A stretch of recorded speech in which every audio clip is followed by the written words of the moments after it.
tous, bienvenue à cette dévotion. Quel beau temps! Vous voyez, le jour est agréable, l'Éternel est à l'œuvre, malgré les circonstances autour de nous. N'oublions pas que Dieu a toujours promis à ceux qui marchent avec lui qu'il est avec eux. Donc, si tu es en train de marcher avec lui éternellement, il est avec toi. Donc, mais c'est important d'en être conscient. D'en être conscient chaque jour, pendant que tu te réveilles, souviens-toi que Dieu a promis d'être avec toi. Toi qui es devenu enfant de Dieu, donc tu es disciple du Seigneur Jésus et tu fais partie de l'équipe qui l'attend. Il y a une équipe qui l'attend. Ce sont ses suiveurs, ce sont ses disciples, ceux qui croient en lui, ceux qui marchent dans la foi, ceux qui croient que Christ reviendra et qui seront enlevés. C'est d'eux qu'il s'agit. Nous sommes des enfants de Dieu et nous devons en être conscients. Quand nous sommes sur cette terre, à la vérité, nous sommes des étrangers, nous sommes des voyageurs. Mais celui qui a créé le ciel et la terre et qui nous a rachetés par le sang de Jésus-Christ, celui-là, il a promis d'être avec nous. Il connaît tes besoins, il connaît tes soucis, il connaît tes fardeaux. Et il t'a donné cette ressource, sa parole, afin que tu puisses, jour et nuit, la méditer. C'est pourquoi aujourd'hui nous sommes là, pour la méditation de la parole de Dieu. Alléluia! Cette parole qui est vivante, nous sommes en train de la méditer. Cette parole qui donne la joie, qui produit la paix, nous sommes en train de la méditer. Et pendant que nous la méditons, tiens-toi bien, Dieu est avec nous par son esprit pour nous enseigner. Quand je vais lire cette parole, l'esprit du Seigneur est sur moi. Il va me conduire à te le lire. Et quand je vais la lire, elle va aller chargée de vie, remplie d'espoir, de paix. Cette parole, l'esprit va l'utiliser pour œuvrer dans ton cœur. Là où tu te trouves, peu importe là où tu te trouves, il va aller là, l'esprit, il sera là pendant que tu suis ce message et il va faire trois choses. Il va te convaincre de jugement parce qu'il y a un jugement. Il va te convaincre de péché parce que le péché est entré dans le monde et il a pris tout le monde. Et il va te convaincre de justice parce que Jésus-Christ a payé le prix pour le péché et il est assis à la droite du Père. Et donc toi, tu as le droit d'avoir la justice de Dieu. Il va te convaincre de cela. Et alors, toi qui n'as pas encore Christ, je vais te donner du temps à la fin et tu pourras prendre la décision aujourd'hui. Car aujourd'hui, c'est le jour de ton salut. Alléluia. Aujourd'hui, c'est le jour où tu peux entrer dans la famille de Dieu. Si tu n'es pas sûr d'avoir Jésus dans ta vie, tu es sur cette liste. Je te donnerai l'occasion d'accepter Jésus-Christ et d'en être convaincu, car tu feras cette acceptation sur la base de la parole de Dieu que tu auras entendue. Ça ne sera pas dans l'air, ce n'est pas de l'abstrait, c'est réel, c'est sur la base des faits bibliques que tu pourras prendre une décision qui va marquer ta vie pour l'éternité, non pour une semaine, non pour une circonstance de maladie ou de finance, mais qui va marquer ta vie pour toute l'éternité. Donc le temps ne pourra pas contenir la décision que tu vas prendre. C'est l'éternité, c'est une décision éternelle qui est au-delà du temps. Fais attention à cela et je suis convaincu que Dieu est en train de préparer ton cœur pour que ton cœur soit une terre fertile. Et sa parole que je vais te dire est la semence. La semence, la parole de Dieu est puissante. Elle est la semence, elle contient la vie de Dieu, la classe de vie de Dieu. S'aimer dans ton cœur fertile, elle va produire la paix. Si tu étais malade, elle va produire la guérison au nom de Jésus. De cela, je suis convaincu. Si tu étais abattu, la parole va produire de l'espoir, de la joie, du courage en toi. Et tu vas te relever et commencer une nouvelle vie. Alléluia. Dans Psaume, le chapitre 56, je lis, « Aie pitié de moi, ô Dieu, car des hommes me harcèlent tout le jour, ils me font la guerre, ils me tourmentent. Tout le jour, mes adversaires me harcèlent. Ils sont nombreux, ils me font la guerre comme des hautains. Quand je suis dans la crainte, prête attention à cela, quand je suis dans la crainte, en toi je me confie. Je me glorifierai en Dieu. En sa parole, je me confie en Dieu. Je ne crains rien. Que peuvent me faire des hommes? Alléluia. Écoute cette clameur, mais reçois aussi la révélation qui vient de la part de Dieu. Étant dans ce monde, nous savons que le monde entier est sous la puissance du malin. Le monde entier, les êtres humains partout dans le monde, sans Christ, sont sous l'emprise, sont dans la prison, sont devenus des captifs, des prisonniers de Satan. Mais lorsque tu viens à Christ, tu es libre de cette oppression de Satan. Mais étant dans ce monde, le diable qui est Satan va utiliser, va détruire les cœurs, il va rendre les cœurs des êtres humains autour de toi insensibles et il va les posséder pour faire du mal. Et le mal est partout dans le monde pour cette raison. Puisque le péché est entré dans le monde, donc c'est-à-dire la mort spirituelle gouverne la vie des êtres humains, donc la mort spirituelle est la source de tous les maux, la source du mal. C'est pourquoi les êtres humains qui sont morts spirituellement à cause du péché ont de mauvaises intentions. Leurs intentions sont mauvaises.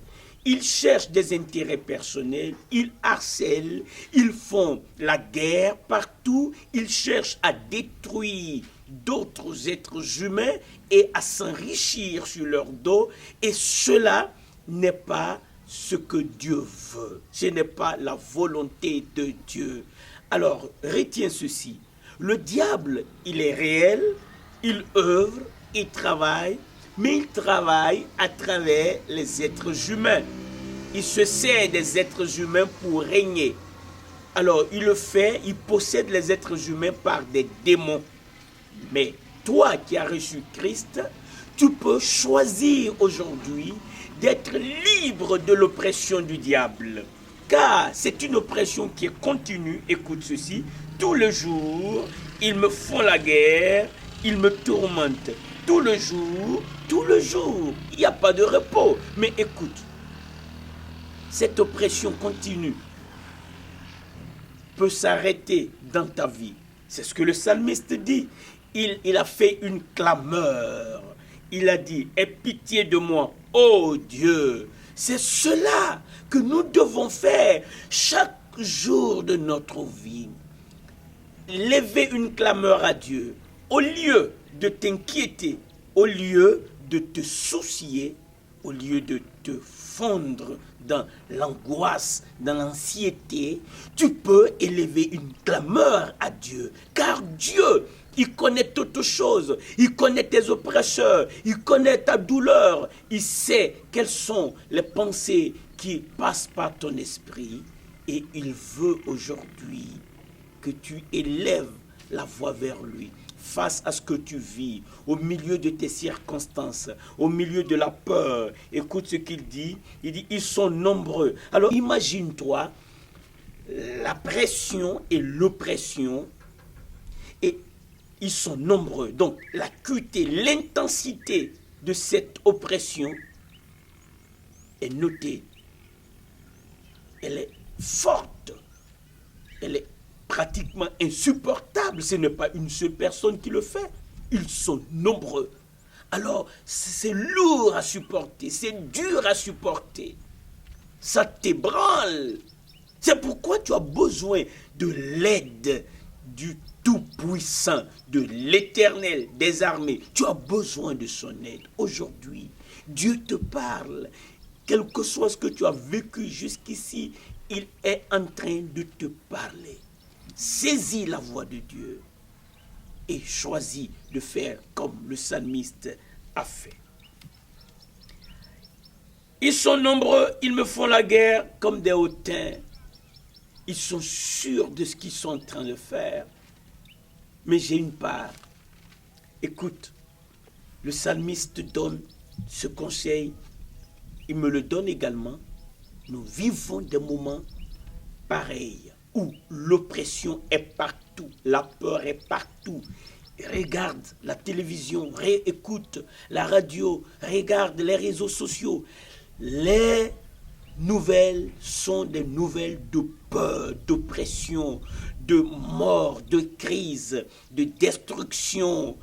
Mais au milieu de cette acuité de troubles, au milieu de cette intensité de peur, nous pouvons déclarer, écoute ce qui est écrit au verset 4 de Psaume 56, « Quand je suis dans la crainte, tout ce qui se passe fait peur. » Mais Dieu te dit, dans cette situation, dans cette circonstance de peur, qu'est-ce que tu dois faire? Le psalmiste l'a dit, « Quand je suis dans la crainte, en toi, je me confie. » Voilà l'attitude adoptée. Au lieu de nous fondre dans les larmes, au lieu de laisser la peur nous cristalliser, nous crisper, détruire nos actions, détruire notre espoir, en lieu et place de cela, nous avons un choix. Et c'est le meilleur choix. Je t'invite à faire ce choix. Il dit, je me confie en toi. En toi. En qui? En l'Éternel. Les hommes possédés par le diable peuvent révéler leur nature de mort spirituelle pour faire du mal, pour maudire, pour détruire, pour tout, pour mettre le chaos. Mais en toi, en qui? En l'Éternel. Qui est l'Éternel? Il est le Créateur, il est le Tout-Puissant. En lui, il y a encore un refuge. En toi, je me confie. Alléluia. Aujourd'hui, confie-toi en l'Éternel. N'as-tu pas encore reçu Jésus comme ton Seigneur? Aujourd'hui, c'est le jour favorable. Écoute ces mots et regarde ta vie. Ta vie est dans quelles circonstances? Ta vie se trouve à quel niveau? Tu as beaucoup lutté pour te faire une place. Mais chaque fois que tu as pensé que tu es arrivé, il y a un cataclysme, il y a une situation qui arrive et tout est à terre. Et tu vis dans une boucle de ruines. Ta vie, ta santé n'est pas en un bon point. Ta famille est détruite. Tu es en train de perdre l'espoir. Tu n'as plus de source ferme pour espérer. Mais l'Éternel te parle maintenant. Il est vivant. Il dit, en lui, tu peux te confier. En sa parole. Il a donné sa parole. C'est pourquoi j'aime la parole de Dieu. Oh, j'aime la parole de Dieu. Je la médite, je la lis et je la relis et je pense à ça et elle envahit, elle domine mon être entier.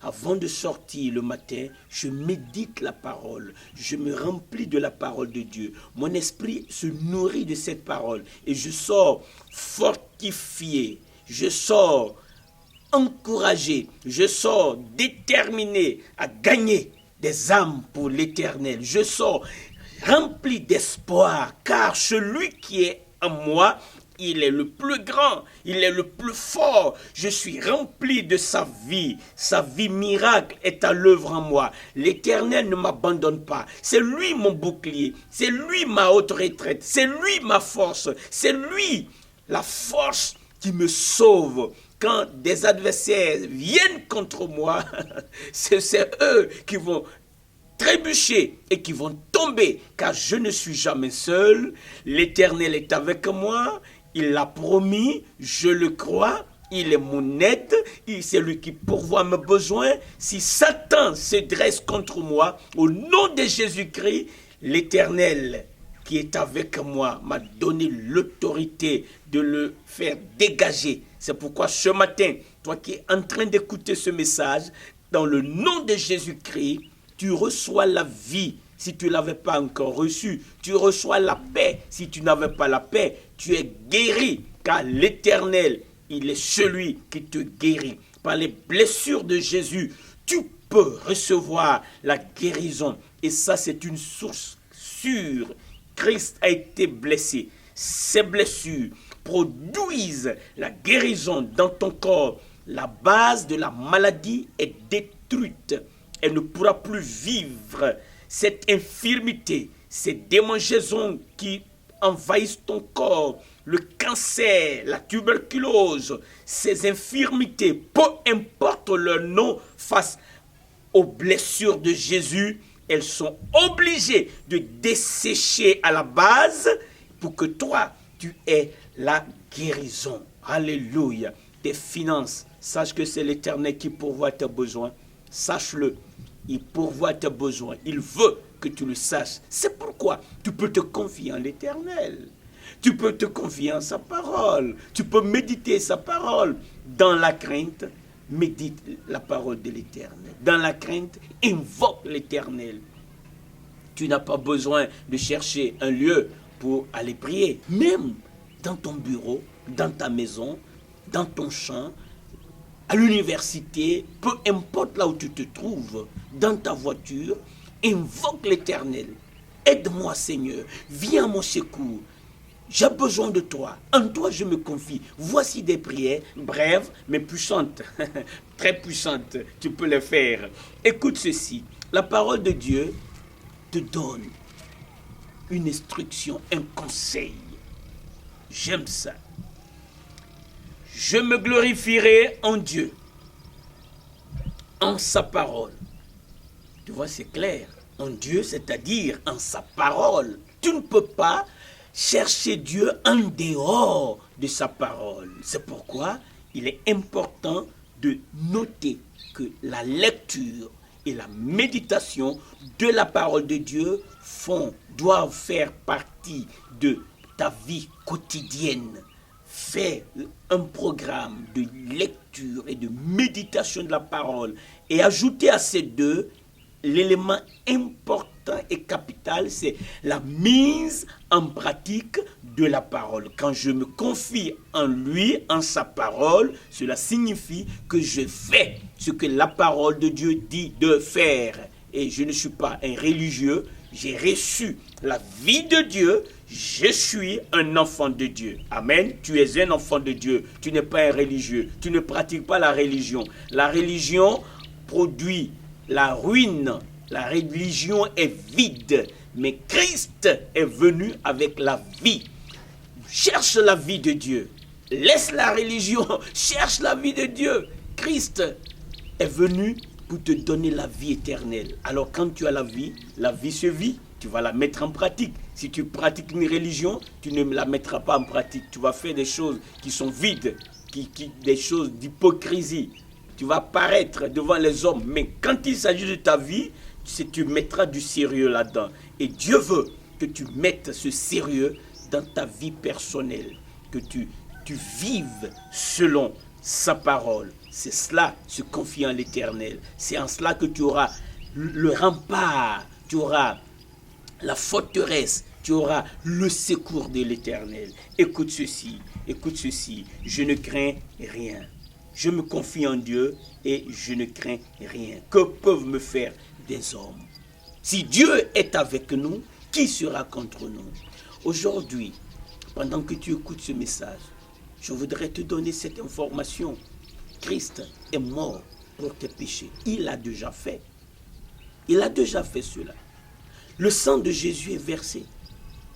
C'est déjà versé. Il a été enseveli. Il ne sera plus enseveli. Il a été enseveli. 3 jours après, il est ressuscité. Il s'est présenté à ses disciples. Il a passé 40 jours, 40 nuits avec eux pour leur parler des choses concernant le royaume de Dieu. Et il leur a promis, vous aurez une puissance qui va venir lorsque le Saint-Esprit sera en vous. Vous serez tellement puissants, mais cette puissance, c'est pour que vous soyez mes témoins. Vous allez partout dans le monde et vous aurez ce zèle, cette capacité de parler en mon nom. Il leur a promis cela et le Saint-Esprit est venu. Et tu es en train d'écouter le message qui sauve. Veux-tu être sauvé? Veux-tu sortir du doute et être sauvé? La parole de Dieu nous aide à cela. Écoute ceci. Dieu établit une condition et il met sa promesse. Il dit, si tu confesses de ta bouche, et c'est ce que je veux t'inviter à faire. Voilà la parole de Dieu. Dieu met la condition. Si toi qui m'écoutes, si tu n'as pas encore reçu Christ et que tu veux le recevoir, tu n'es pas sauvé, tu n'es pas sûr que tu es sauvé et que tu veux en être sûr, Dieu établit une condition et il met sa promesse. Sa promesse, il va toujours l'accomplir. Mais la condition dépend de toi qui me suis. Quand tu accomplis la condition, quand tu remplis la condition, Dieu remplit la sienne. C'est-à-dire, il accomplit la promesse. Alors, quelle est cette condition? Confesser de ta bouche. Dire que Jésus est le Seigneur. Oui, c'est simple, c'est tout. Tu peux le dire. Tu peux le dire maintenant, si tu le veux. Jésus-Christ est mon Seigneur. Alors, si tu l'as dit, écoute ceci. Ce n'est pas tout ça, c'est la première partie de la condition. La deuxième partie, il dit, et si tu crois dans ton cœur que Dieu l'a ressuscité des morts, voilà. Tu as confessé, tu as dit de ta bouche que Jésus est ton Seigneur. À partir d'aujourd'hui, et pour tout le reste de ta vie sur la terre, tu dois croire une chose, que c'est vrai, que ce Jésus a été crucifié, il a été enseveli, mais il est ressuscité.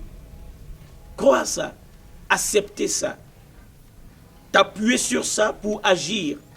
Si tu crois qu'il est ressuscité, qu'est-ce que tu vas faire? Tu vas lui demander de l'aide, tu vas le chercher, tu vas parler avec lui, tu vas parler de sa part, tu vas témoigner, tu vas dire aux autres qu'il est ressuscité. Voilà ce que tu crois, c'est ce que tu dis. Voilà ce que tu dois faire. 2 choses. Et tu dois dire que Jésus est ton Seigneur, tu l'as dit. Maintenant, je t'invite à croire cela, qu'il est mort et il est ressuscité. Ce sont 2 faits bibliques. Le premier, c'est ce que tu dis. C'est le premier fait, la première condition.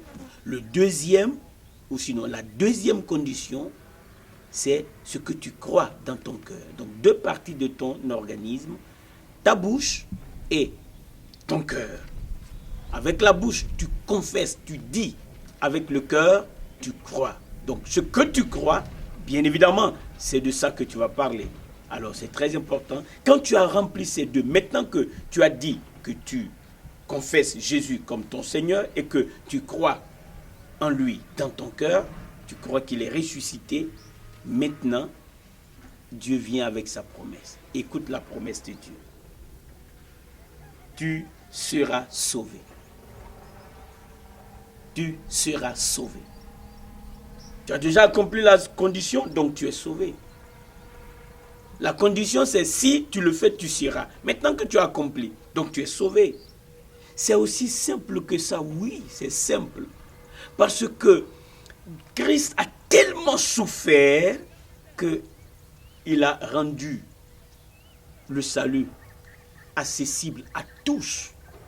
C'est pourquoi la parole de Dieu dit qu'il a été livré pour tes péchés.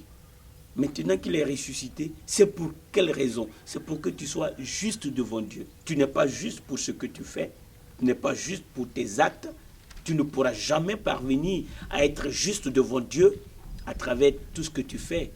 Donc, c'est sur la base du sang de Jésus qui est versé sur la croix que tu peux recevoir ta justice. Et en ce moment, que Dieu dit tu es sauvé, pour Dieu, ça signifie que tu es devenu son enfant. Pour Dieu, c'est ce que ça signifie. Il a envoyé un pouvoir dans ton esprit pour rendre la vie à ton esprit, la classe de vie de Dieu. Et alors, ce pouvoir-là te donne droit de devenir enfant de Dieu. C'est simple. Donc, c'est des informations que tu reçois maintenant, mais tu peux en faire une connaissance. Je suis très sérieux parlant de ça. Je te donne une information sur la base de la parole de Dieu. Cette information doit être une connaissance pour toi. Et cette connaissance, tu dois maintenant la convertir en action. Comment? En agissant sur cette base. Dieu dit qu'il t'a donné sa vie. Comment tu vas agir sur ça? Comment tu agis quand tu reçois un cadeau, un bon présent? Tu es reconnaissant. Alors, si tu crois, tu vas être reconnaissant à l'Éternel, malgré tout ce qui est en train de se passer autour de toi. Parce que c'est spirituellement qu'on en juge. Et c'est dans le spirituel que les choses ont leur origine. Quand tu commences à dire ces mots qui sont spirituellement chargés de vie, ton esprit va recevoir la vie et cette vie va être communiquée à ton corps. Et la guérison va venir. Et la santé sera ton partage jour après jour. Et la force va venir, toi qui étais découragé. Et l'espoir va venir pour celui qui avait perdu l'espoir. C'est pourquoi, à partir d'aujourd'hui, sache que Dieu devient ton Père et toi tu deviens son enfant. Donc il y a une relation qui naît. Tu es l'enfant de Dieu et lui il devient ton Père. Il va prendre soin de toi et toi tu dois lui obéir. Comment tu vas le connaître? Dans sa parole. C'est pourquoi je t'invite à cette méditation. Si tu as fait tout ce que j'ai dit, je vais maintenant prier pour toi. Et tu vas dire simplement Dieu merci parce que tu m'as donné le pouvoir de devenir ton enfant, puisque j'ai cru dans mon cœur que Jésus est ressuscité des morts et que j'ai confessé de ma bouche que Jésus-Christ est mon Seigneur. Maintenant, je suis sauvé parce que tu l'as dit, je le crois et je te remercie sur la base de ce que tu as dit. À partir d'aujourd'hui, ma vie t'appartient. Ne m'abandonne pas, Seigneur. Aide-moi au nom de Jésus. Alléluia. Tu as fait cette prière, l'Éternel est avec toi. L'Éternel est avec toi. Il ne va pas t'abandonner. Dans tes difficultés, invoque-le. Je veux te dire une chose, tu ne le verras pas avec tes yeux, mais il fonctionne sur la base de sa parole. Quand il dit, il veille sur ce qu'il dit pour l'accomplir. Il sera avec toi partout où tu te trouves. Souviens-toi que l'Éternel est avec toi. Cherche-toi une Bible, parce que c'est à travers ça que tu vas connaître Dieu. Je ne te parle pas de religion, je te parle d'une relation entre Dieu et toi. Donc cherche-toi une Bible, lis-la, viens à cette dévotion, abonne-toi et viens à cette dévotion et médite la parole et mets la parole en pratique. Amen. Notre Père, nous te remercions de ce que maintenant tu es avec nous. Tu étends ton bras puissant pour guérir, pour fortifier, pour sauver de la peur, de l'angoisse et du péché. C'est dans le nom de Jésus-Christ que nous te recommandons notre journée aujourd'hui. Je te recommande chaque famille, pourvoir tous nos besoins, selon ta richesse, avec gloire en Jésus-Christ. Alléluia.